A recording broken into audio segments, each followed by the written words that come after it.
Alright guys, ayan. Hindi ko alam kung kakain ba ako o hindi. Pero susubo ako ng kanin guys. Kasi better kahit kanin lang. May laman tiyan ko. And hindi ko naman maubos yan. Ayan. And sausawan. So yun guys. Pagkain ng ewan ko ba kung anong klaseng pagkain. And eto pa po, ayaw mabuksan.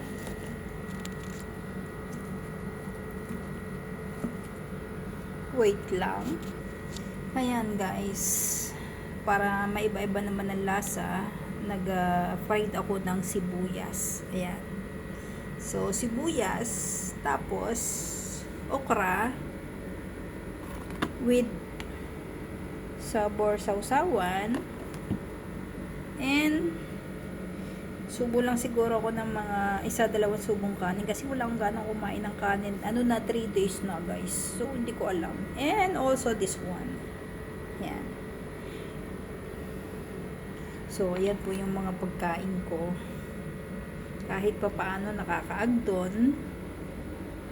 So, in-steam ko lang po yan guys kanina with eto po, with broccoli and cauliflower. So, did nang ubusin talaga to.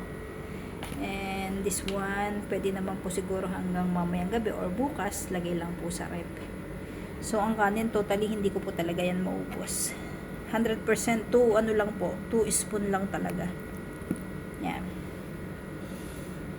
Yun lang guys, and hope na nagustuhan niyo itong aking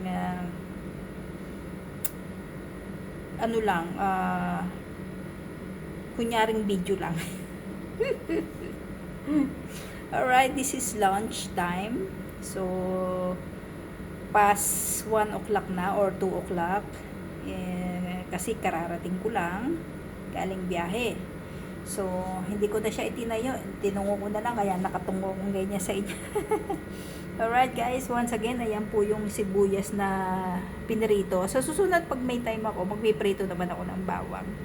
Ubusin ko yung bawang ng amo. Sa bawang lang at sibuyas, babawi ako. Napakakuripot kasi, ayaw magpakain. Kaya ubusin ko yung mga 10 bawang at 10 sibuyas uli. Kasi ito, 5 lang yan. 5 ganyang kalalaki lang sibuyas. Yeah. So, sinipag ako, nagprito ako ng, kung di ako nagkakamali, 5 pieces or 6, 7. Yan. So, ayan na po ang nangyari. Yung ginawa ko dyan, nilamas ko siya sa harina. Kaya, ganyan po siya. Sarap ko yun. Pulang sibuyas po. Pulang sibuyas. So, yun guys. So, ito, in-steam ko lang. Gaya na sinabi ko sa inyo. Steam ko lang siya talaga kasi namimiss ko siyang kainin. Malutong lang siya. Hindi ko siya in-overcook. Para siyang parang ito lang. Yan. So again, itong rice, hindi ko po yan maubos. 100% matapon yan. And ito kailangan ding ubusin.